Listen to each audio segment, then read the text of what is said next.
Hegel's Phenomenology of Spirit, from the preface, paragraph 8. In keeping with this demand is the strenuous, almost overzealous, and frenzied effort to tear men away from their preoccupation with the sensuous, from their ordinary, private affairs, and to direct their gaze to the stars, as if they had forgotten all about the divine and were ready, like worms, to content themselves with dirt and water. Formerly they had a heaven adorned with a vast wealth of thoughts and imagery. The meaning of all that is hung on the thread of light by which it was linked to that heaven. Instead of dwelling in this world's presence, men looked beyond it, following this thread to an otherworldly presence, so to speak. The eye of the spirit had to be forcibly turned and held fast to the things of this world. And it has taken a long time before the lucidity, which only heavenly things used to have, could penetrate the dullness and confusion in which the sense of worldly things was enveloped, and so make attention to the here and now as such, attention to what has been called experience, an interesting and valid enterprise. Now we seem to need just the opposite. Sense is so fast rooted in earthly things that it requires just as much force to raise it. The spirit shows itself as so impoverished that, like a wanderer in the desert, craving for a mere mouthful of water, it seems to crave for its refreshment only the bare feeling of the divine in general, by the little which now satisfies spirit, we can measure the extent of its loss. That's a very powerful sentence that he closes with there. He's really, in some ways, kind of making an accusation at the whole present age, this intuitionism that he's been criticizing for the last couple of paragraphs, this adherence to raw, unconstructed personal experience, religious experience, the idea of encountering ultimate truth is something that doesn't involve reason or argument or anything like that, something completely immediate, unmediated. Hegel's been criticizing that here, and the main thrust of his criticism in this paragraph seems to be that this whole intellectual trend has failed to take the spiritual temperature of the age.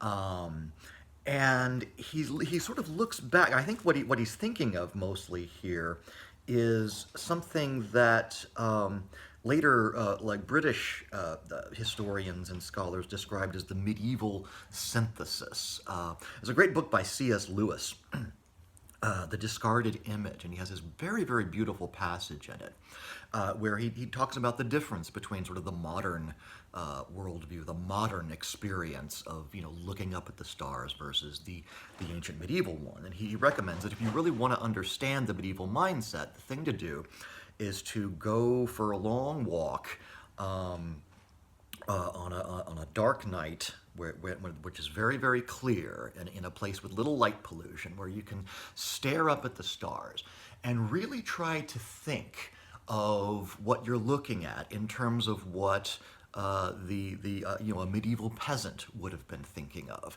when he looked up at the stars. He wouldn't have been looking up and seeing a vast emptiness of space punctuated by little white lights here and there. He would have seen an architectural structure. He would have been looking up at literally the vault of heaven, the ceiling of a massive and an inconceivably massive cathedral-type structure at which he, is very near to the center, and there's a feeling of sort of being looked at from above. You know, this heavens, the medieval heavens is not an enormous, empty, cold, silent space. It's filled with sound. It's filled with music. It's filled with living creatures. Those lights are the souls of the saints, reflecting the glory of God. Our sin separates us from that. You know, there's literally a barrier of fire around the earth that prevents us from hearing the music of the heavenly spheres.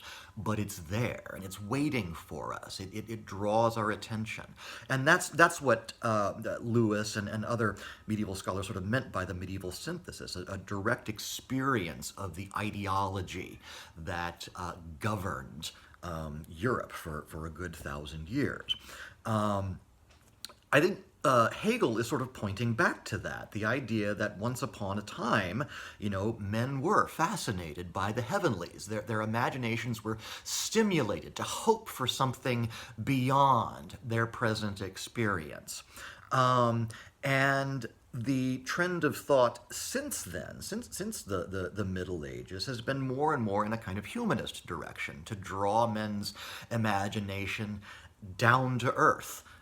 Toward, you know, the natural sciences and so forth, but also toward humans themselves. The idea that the proper study of man is man. You know, it's the works of men, literature, art. These become, you know, the historiography of literature, art, architecture, poetry, and so forth really becomes a thing after the Middle Ages, you know, with Renaissance humanism.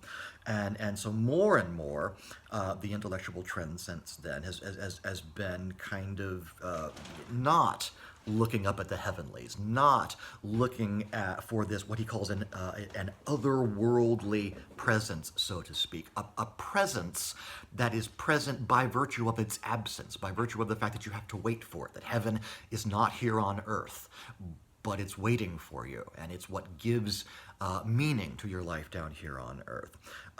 We've lost that sense. There's definitely been a sort of gain by having the theme of experience become suddenly interesting for us.